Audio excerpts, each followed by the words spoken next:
lidt håndbold, man kører den som det længste der.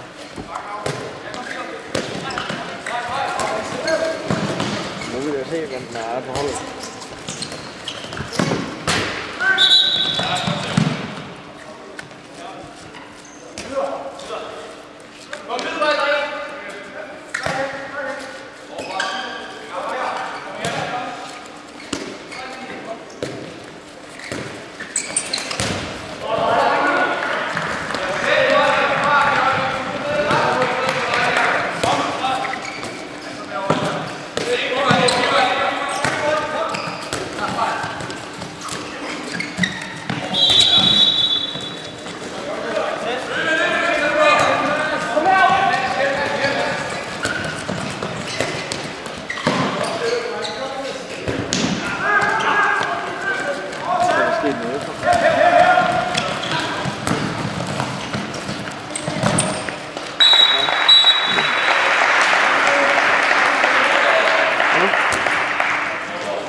Jeg ved sgu ikke. Det burde du vel have set. Jeg var bare kigge igennem den låne.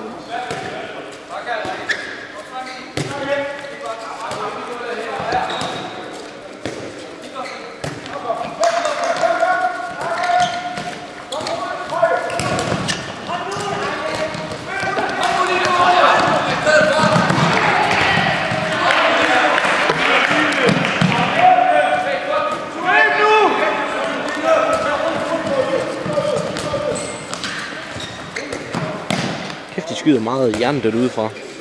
Niklas, han ligner ham der fra klokker, som er taget om og bevæger. Det er dumt. Det er verdens bedste rum. Ej, det er ulækkert. Det er dope. Det er cool.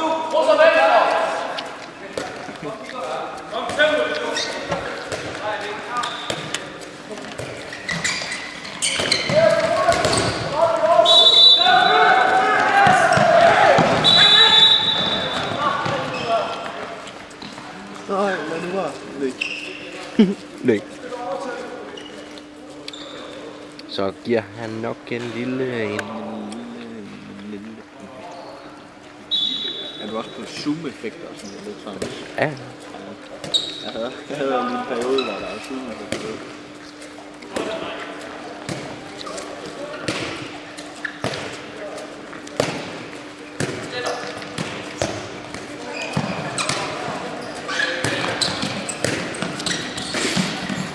Øj, fløjen her var ellers fri. Det kan godt gå, Sats.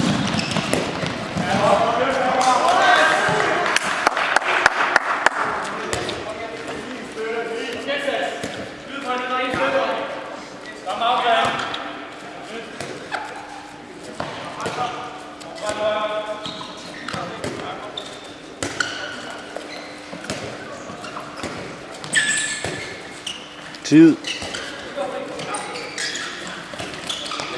Skud udefra.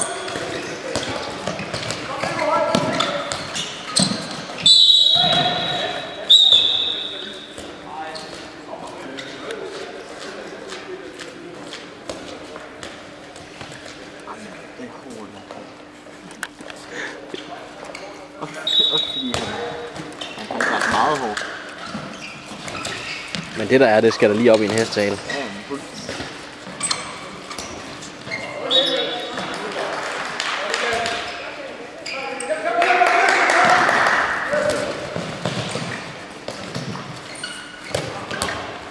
Tyr.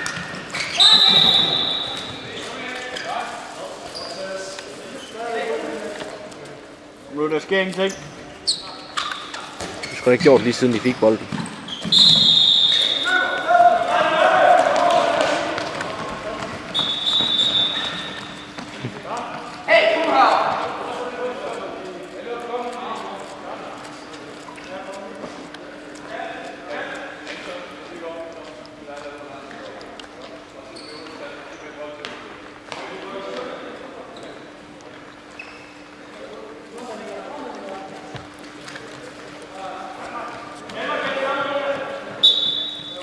Det er sgu da ikke efter, der lå der din bums. Det var sgu det heller ikke. Nå, det ej, jeg tænker, hvorfor flytter de ham ikke? Det var røvflederen at ligge der. John han sidder og kilder hans tær. Så ligger der bare sådan en nervekant. Og tænk på, at vi kørte hele vejen fra Skovbakken herude for at ligge på modstanderens fængsel. Se, der er 12 tab med 20.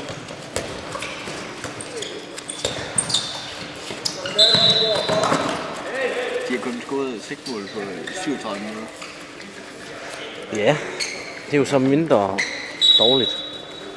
Jeg kan selv score 6 mål på 6. Vi har selv gået 16 mål på 36 minutter, det er også elendigt.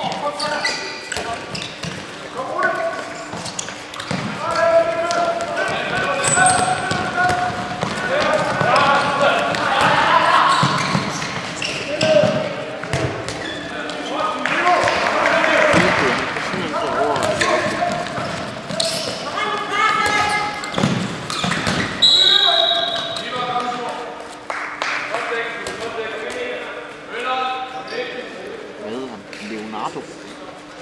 Ja. Nej, Aladdin.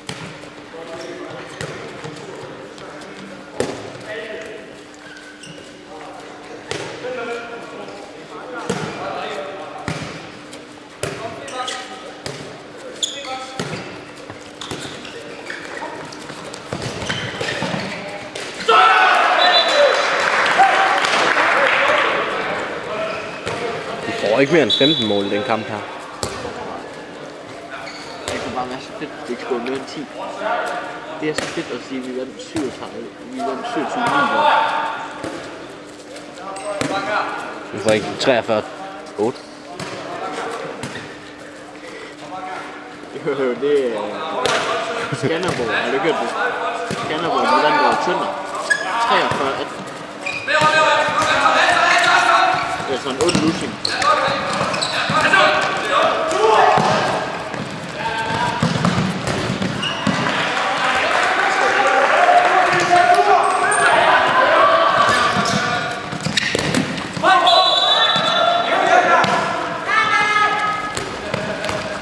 Fremad!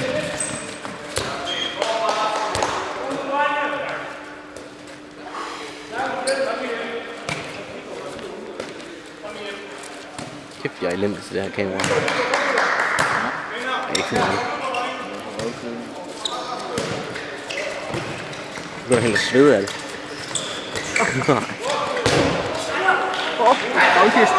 Kæmpe kongestus.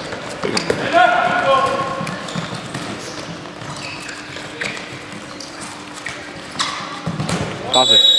Måske 2 minutter. Skal vi lige have en zoom-effekt her? Og skal zoome lidt ind på Nico. Nej, det var. Sådan her. Ej, du er dårlig.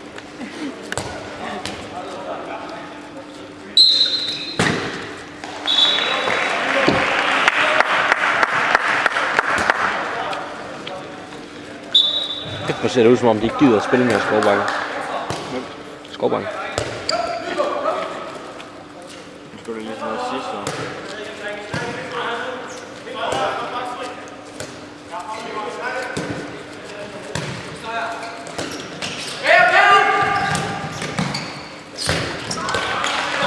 Jeg kan bare huske, på udebanen Skanderborg, men det var Nordholdet sidste år.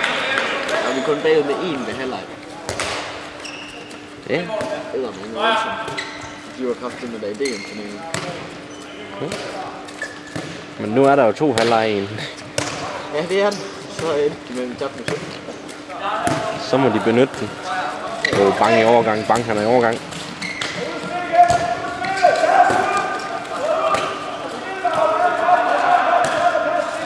Så er Effer kommet med. Og scorer Nico! Det er helt vildt. Så er der 18-7. 18-7.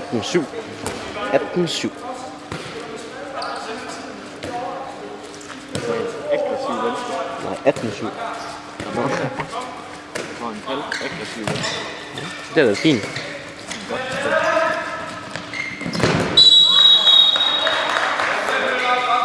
Fornemmer jeg lidt, at Effer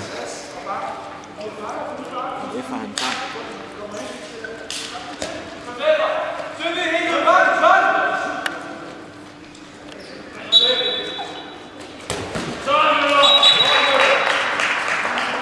Stiller han så ikke helt ind på linjen, det er meget federe.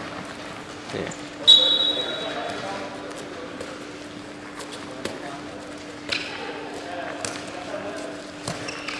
Kommer Bang i overgang lige om lidt.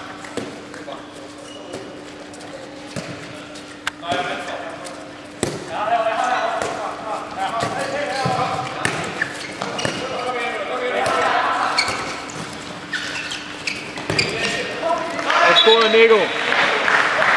19-8. 19-8. Det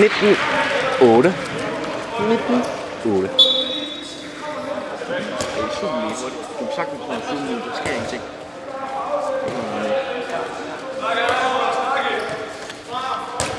Så må du tage kameraet. Jeg kan ikke finde ud af det. Oj.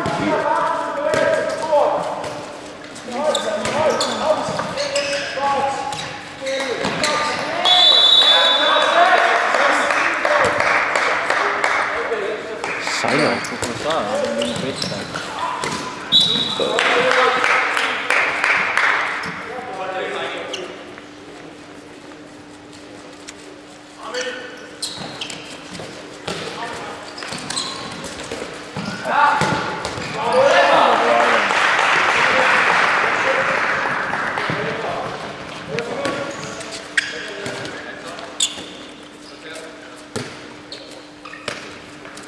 Utroligt, Johnny han ikke har investeret i sådan en kæmpe kamera. En tv-kamera, fuck det, du er fed. Du er bare tv-hold. Så er det faktisk lige, hvad man gerne vil være sted. Jeg får stå og lege med det der kæmpe. Det er for... Jo, så skal vi også have MacBooks. Som der bare skal sidde og skrive noter på. Og så skal vi have en Playstation. Det giver ingen mening. Den skal være ude i omklædningsrummet, eller hvad? Ja. Det hoppede han ikke op der. Han var ude med løb. Så skal bare stå og vente eller noget.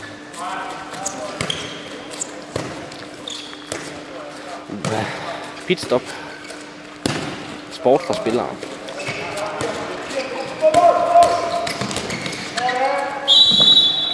Helvede Emil Bange, mand. Det er et godt måtte, jeg har fundet måttet til pitstop. Hvad? Pitstop. Stedet, hvor selv alkoholikere kan spille. Han skal røvgå. Røvgå. Jo. Og voldtægtsmand. Alkoholikere ikke spille. Ja, det er på pitstop. Ej, hold nu. Røvgå. Ej, det er altså. Ja. Jeg ved, om vi kan spille på den kamp her. Tror jeg ikke. Vi har smidt 500 kroner på, at vi vinder. Det vil bare være.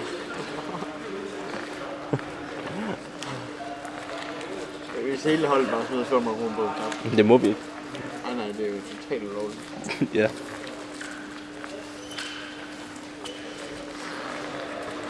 Hvad er det, de laver? Og timeout simpelthen, de laver, eller hvad? Ej, de skal have en reservemålmand ind. Ej. Han har simpelthen fået en fiber, ligesom Peter han gjorde sidste år. Det har begge deres målmænd. Ej, hvad sker der? Jamen, det var ligesom mod Skanderborg sidste år. Nå. Og det var derfor, I vandt den 17, eller hvad? I tabte den 17? Nej, det var på hjemmebane. Ej, det er reservemålmanden, de har. Så der var Peter, han sagde til mig i halvlejen. Jeg kan simpelthen ikke stå med. Jeg mærker, at jeg får en fiber lige nu. Og så fik jeg en fiber. Sjovt nok. Men jeg har heller ikke taget den eneste bold i halvlejen. Nå, det var derfor. Han passer faktisk meget bedre i mål.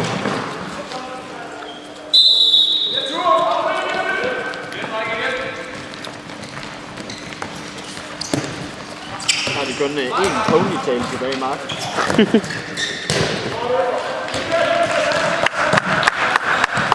Hvad er det for? Godt, Simon.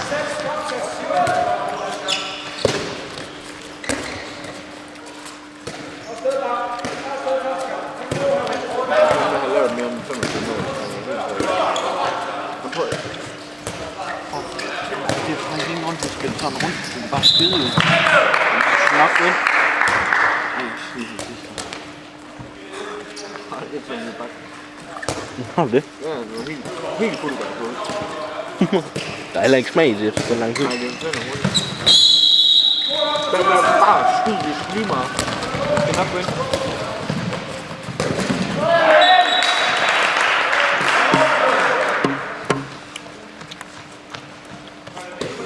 Kæft, jeg er god til at suge. Øj, bakken er højre fløj. Okay. Det er snart lys.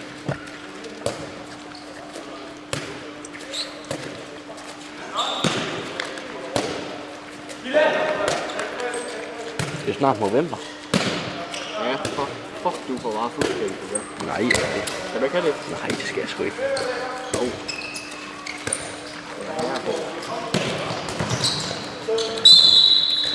Ej, den gik ind, den. Godt skruet Pilgaard. Jamen, det er fint. Der er ingen grund til at spille den sådan rundt i dag. Bare skud. Ja, det gør han også. Så Rune simpelthen bare skud. Ej, nu er det edderbank ved at være nok. Rune er bare skud. Åh, helvede, mand. Det er, han har aldrig slået mål, ham der. Den er ikke god, den der. Sjov Pilgaard, han skal altid have 1 eller 2 eller 3 udvisninger. Fik han dobbelt op nu, eller hvad? Det håber jeg. Jo, fik han også en for Brock? Jo. Så skal han fik godt på. Det er typ. Hvad er den der? Hvad giver den i bødekassen? Det er 2 minutter for Brock.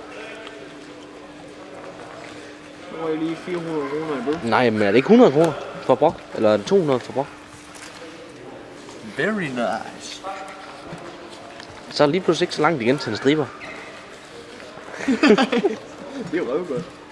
Ej, vi skal godt købe luder. Ja. Han tager den. Jeg tror, han tager den. Ja. Det tror jeg sgu, han gør. Ej, han har stået og ventet længe. Jeg tror, han tager den. Jeg håber i hvert fald. Vi kan ned for.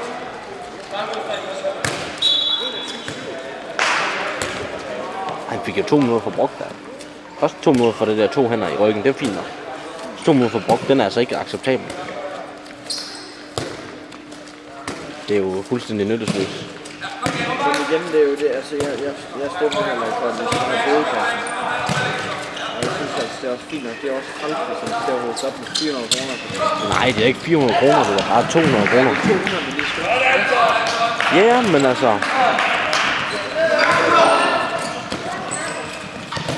Når vi har haft en bødekasse, så skal vi gøre det alligevel. Sad den lige løg med den der. Den sad lige på hænderne.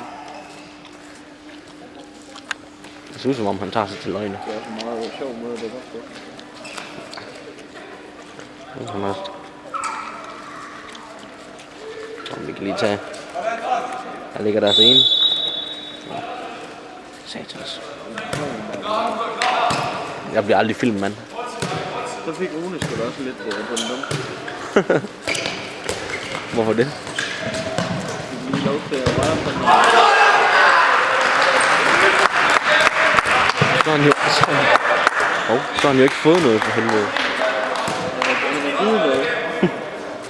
Skide noget på den dumme. Nej.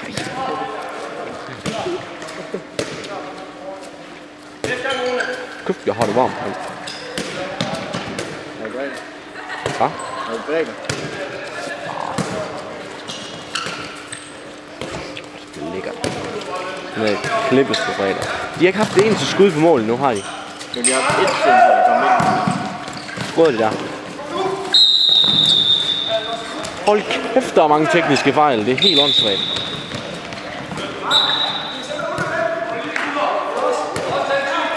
Så 19-10. Det er utroligt.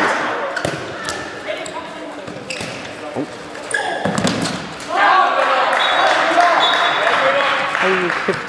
Nu smider de bare sådan en 10-mål i føring, ikke? Helvede. Det er elendigt. Gider ikke mere. Jeg er simpelthen skudt med hestehalen af ham, der har været dumme. Han har også briller. Hva? Hvor? Jeg har fandme skudt brillerne i stykker. Jeg tror, han er hærdet glas. Hvorfor vil de ikke skyde? Han kan være direkte. Heldig nok armen ikke kommer op der. Skyde. Ja. Så du hans udfald? Jeg så det ikke engang. Jeg så det kun lige øjenkrogen, som den blev sjov ud. Så lige min ene fod. Jeg tror, han prøver at tage den med hænderne.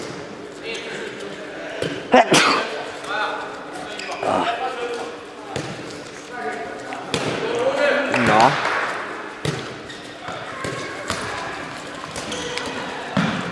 Ej. Det er anden gang, de gør det der.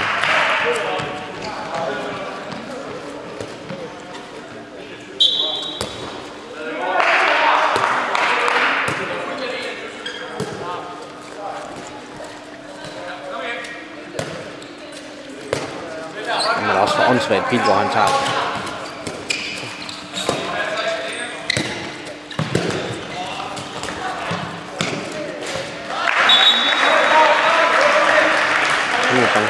Jul. Der er ingen gejst der. Kom til at starte med. Se, hvis han kom ind ham der, så stod han bare. Han tog bare. Ja, så blev han skadet, så kom ham den anden ind med hestehale. Ja, her står han bare endnu bedre. Ja. 21-27, der ikke kunne sagt værst lige ud. Du løber ind i 6 sekunder på 10, men...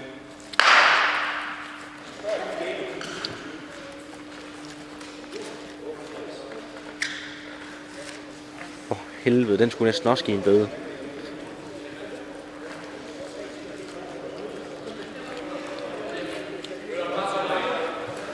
Okay, man kan jo sige, at dommerbordet er fair nok, jo. Skal det Jeg også forstod være? ikke. Han løber ind for tidligt, Nikolaj. Hvorfor gjorde han det? Var Ja, det hvad? undertal? Ja. Der er en, der løber ind for tidligt, og så er vi undertal. Hvorfor var det ikke... Hvorfor havde de ikke sat hans udvisning op på tavlen? Fordi at han fik 2x2. Nå, Pilgaard. ja, okay. Det kan du ikke gøre. Ja. Og så er der ikke blevet sagt værsgo. Så løber Nikolaj ind for hurtigt. Eller Niklas, eller hvem det var. Det er også bare, det var mega, det var også bare det. Kæft, vi har haft mange minutter i undertal. Ja, den kamp her, det er fuldstændig galt.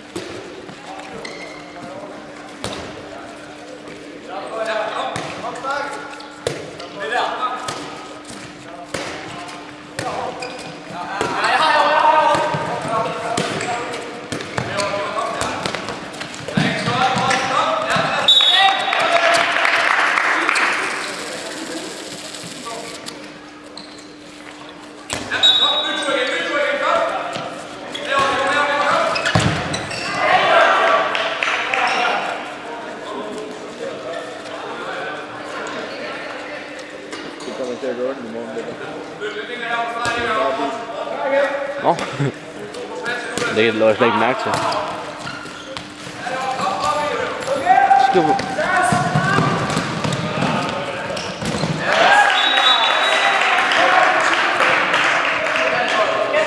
Du kun får en 8. Den får med 7. Er det?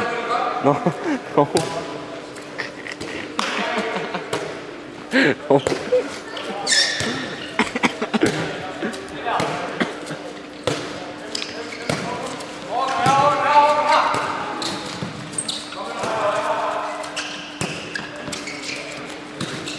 Det er sådan en hurtig hovedregning. Ej, der er mange fejl i den her halvleg. Men det er ret så præcis. Jeg har ikke haft et eneste godt angreb i det. Nej, overhovedet ikke. Det har bare været lort.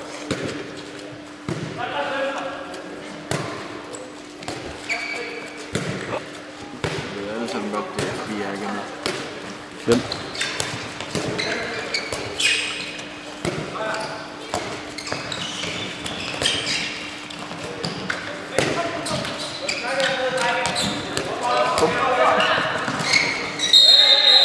Om 2 minutter igen nu, eller hvad?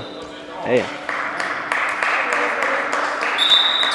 Det er fuldstændig sindssygt. Det er lige hvad han får også for rødt kort. Prøv at høre, vi har haft flere 2 minutter end den halvleg, der har været rimelig under. Ej, for fanden, er der karantæne, hvis du får rødt en? Nej. Det er ikke direkte.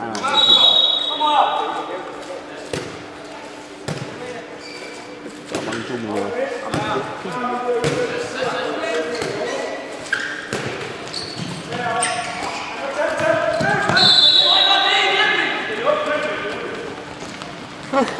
Dommer, det er en dribling. Det er en luftdribling. Må jeg ikke godt det? Det er en dribling. Jeg ville ikke lige fik det i nærbillede.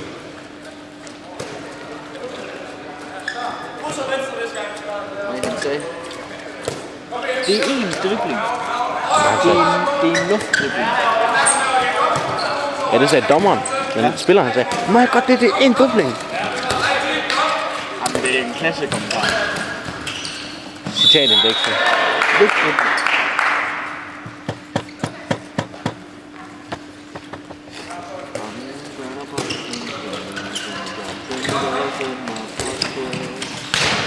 Ej.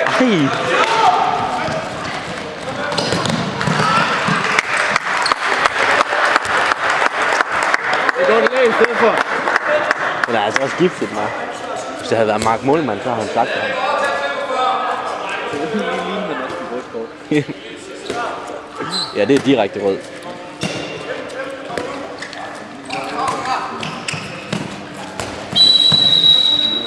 Ej. Det er helt sindssygt. Hvor de har haft teknisk fejl minimum hver. Nå. Det er fuldstændig elendigt. Fordi de tror, de havde vundet. Da de kom ind til den første her halvleg, jeg tror, de havde vundet. Så løser de lidt på den, og så trækker de nogle dumme 2 minutter. Og godt nok er de stadig foran. Men så er det kun fordi modstanderne ikke kan score.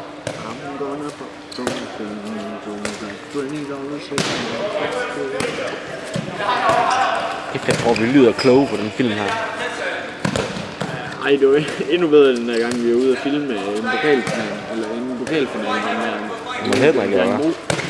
Ja, der var det ikke nok. Nej. Og der, hvor der sad de der kællinger nede under. Fordi vi stod op på en tribune. Det var Henrik Halvby, der stod. Ja, ja.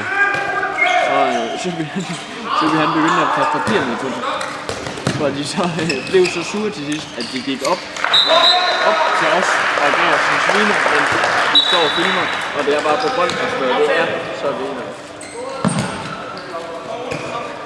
Det var den der dag, hvor vi sad og så videoen inde på pokalfinalen, hvor Kasper Vestern bare var her og skive. Nå.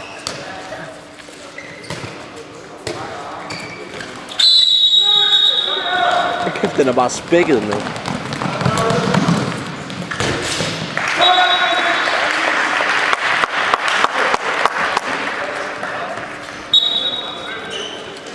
Og det var nummer 29, Mikkel Søby, sponsoreret af Pitstop, nummer 29. Nej. De er bare små i størrelserne. Og den kommer ned med sne på. Lam.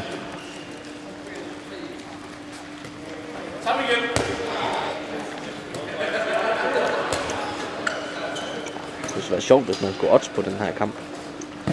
Total om. Jeg havde gjort det. Det havde jeg gjort. Ja, jeg har også 500 kroner. Og så har jeg smidt 500 kroner, da Herning var bagud med 3, hvis det var live odds. Ja. Og den er altså lige god. Sådan er god.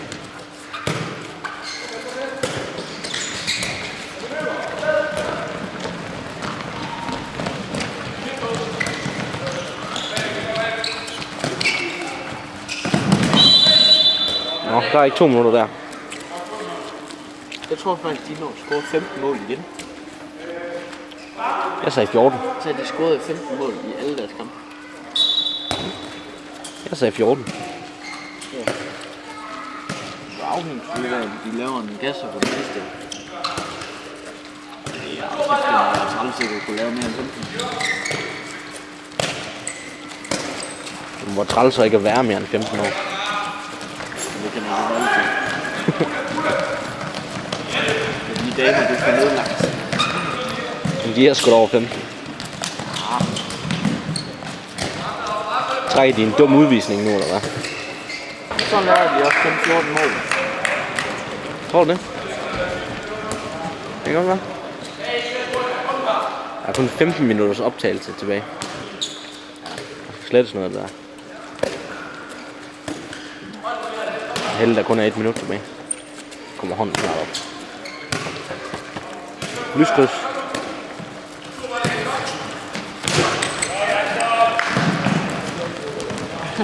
Står der okay? Altså, der er jo ikke hivringe.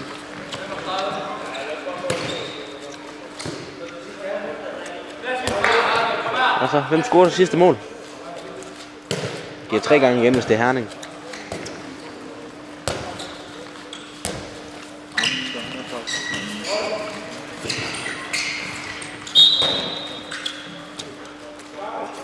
Fuck, det er helt når man ved i overhovedet.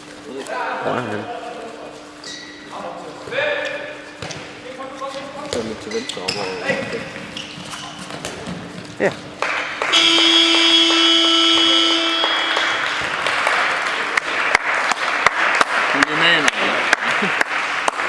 Det er ikke holdt på det. Det er fucking random egentlig. Lige kom ind der. Tak. Ja. Så lad os få det lort ned. Ej, man skal lige filme, de lige klapper. Så de laver bølger herovre.